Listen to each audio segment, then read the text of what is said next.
Ever since they debuted in Plain Crazy, Mickey, who was a and Minnie, have been amongst the greatest cartoon stars of all time. These lovable Disney icons built our childhood, but at the same time, destroyed them with their one of them being Mickey Mousecapade, amongst the most ignominiously annoying games I've ever played. Now you're probably wondering, how on earth can you go wrong with Mickey Mouse? Castle of Illusion is amazing. Well, just wait and see. Okay, is this Mickey Mousecapade or Mickey Mouse? And why do they look like they're from the 1930s? To Funhouse! Why is only one block of wood nailed to the pole? Are the others just floating? Why even have all the letters on 3 separate blocks of wood rather than one? Why is the O of 2 not capitalized? And how do Mickey and Minnie know the Funhouse is east and not north? Directional signs without arrows point north by default. And fun? That's the biggest mistake of them all. Nothing about this house is fun. Now, rather than be a generic platformer buried in a mountain of other generic platformers, this creative. So Minnie sniffs your farts throughout the entire game, copying your every move and following your like Tails does with Sonic. Except that Tails is actually helpful, you know, collecting rings and killing enemies for you, while Minnie is negatively useless, meaning that she's worse than not being there at all. Besides shooting only 1 star at a time later on, she does absolutely nothing. She can't collect items or even be controlled by a second player like Tails, but thankfully she can't be harmed by enemies. She only gets hit if you get hit. You also can't leave a screen unless she's right behind you. Many times you have to go back, get Minnie behind you, then move forward again.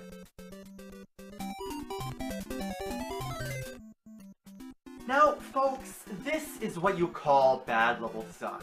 Sometimes she irritatingly gets in front of you. It doesn't work. She gets in the way. She is the scourge of the universe. Once you get star power and upgrade it seconds after starting the game, you'll have it until the end no matter what, so why not just have it at the very beginning? Sometimes the upgrade is replaced by an enemy, so you have to keep re-entering the room until you get it.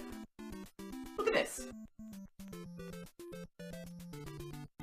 Finally! Now, even though you only shoot a maximum of 2 stars at a time while Minnie shoots 1 after the upgrade, by the time you're done, you'll still see more stars than after a fight with Chuck Norris. And break your thumb by constantly having to tap the A button. Even with the upgraded star power, the game is nearly impossible to beat. And it's a kid's game! Would have been nice to have Donald, Daisy, Pluto, Goofy, Huey, Dewey, Louie, Scrooge, and Ludwig.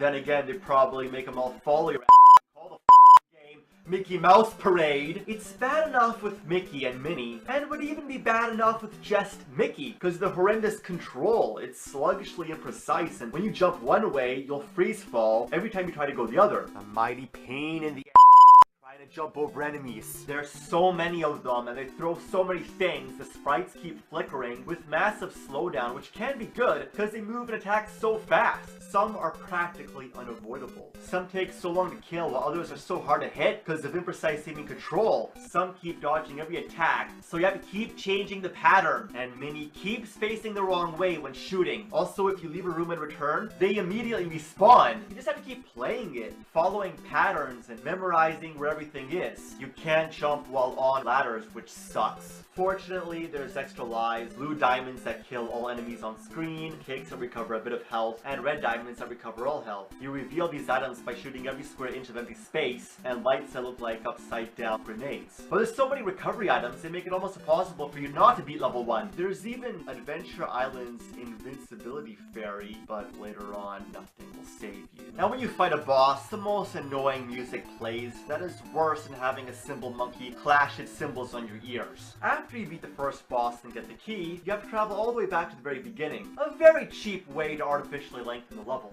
Finally, we get to level 2. I just love how Mickey calls Minnie over, just mocking you because of how worthless she is. Like level 3, you don't freeze fall here, meaning they deliberately made the control worse for every other level. But now that we're on the ocean, the second Minnie falls in, you'll automatically go down with her, which doesn't make any sense, like how if Popo dies in melee, Nana evaporates. Anyway, you really have to jump the platforms farther than you normally would. Sometimes I miraculously forget she's behind me until I die, because, you know, I didn't jump far enough to the next platform. Suppose all these fast and tall waterfalls weren't enough, so they had to add a jellyfish on top. Damn it, there's so many of them.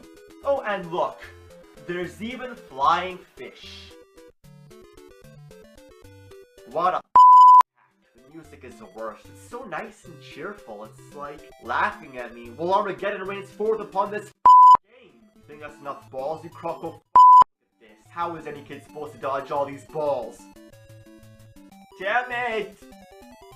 Level 3, both the hardest and longest level, is divided into parts. Keep walking and the part will loop, so to get to every next part, you'll have to enter a certain tree in the foreground. Enter the wrong one and you'll either have to repeat that part or go back to a previous one, sometimes the very beginning. The fastest way out is to make a hole and enter the first tree before the loop, which skips part 2. Make a hole and enter the third tree, make a hole and enter the first tree after the loop, and then walk to the boss. How is any kid supposed to figure this out? Not only are all the trees with holes lies, but so are some that you make holes in. Besides, another pattern that's only different by involving part 2, this is the only way out. Otherwise, you'll be jumping from part to part for what could be hours. I'm not kidding. Just in case that's not confusing enough, if you're ever sent back to part 1, it changes so you can't skip part 2.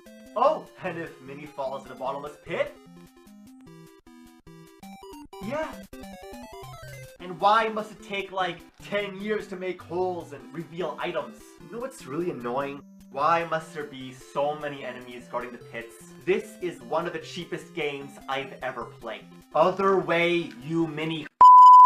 And why is walking on ice the same as walking on ground? There should be less friction. Damn, those flowers are massive. And they're in the background too, which means they're even bigger. Look at all these enemies. Why are there so many of them?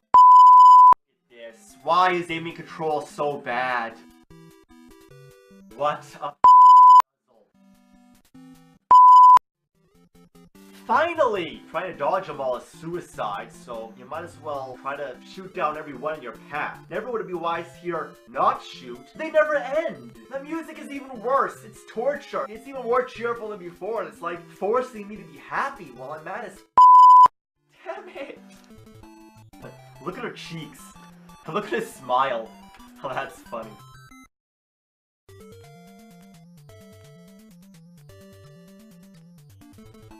That's it? You've got to be kidding me. This is ridiculous! Now, it would make more sense for this to be the last level, because Pete is the villain on the label and the only boss that's actually from the Mickey Mouse universe. But no, there's one more after this. The castle. Yeah, only 5 levels, while Mario 3 has 8 worlds. That's pathetic. This is where Minnie is the worst. Look at this. Get up here! Today,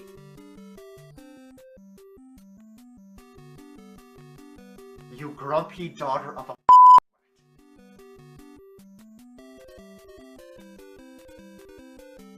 for the sake of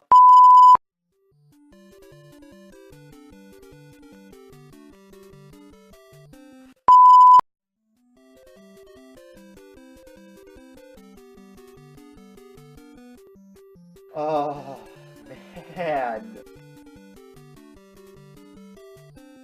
That crow just kidnapped Minnie.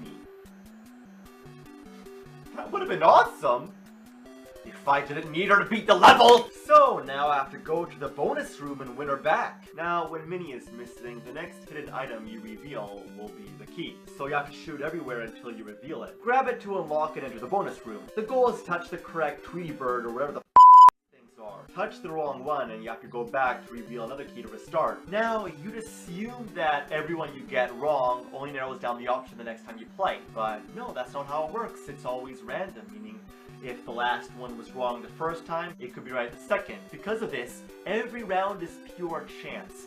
And I swear, I had to redo that bonus room over 10 times, which means I had to collect over 10 keys, which by themselves take forever to do. It's a nightmare. Great, what a wonderful prize. Look at this, I'm bouncing on air. What? Pete is back and now he's just a random enemy? Why isn't he the final boss? Instead, we get Maleficent. But unlike the others, all you have to do to beat her is go behind and shoot. Could the ending be any worse? Alice? Great.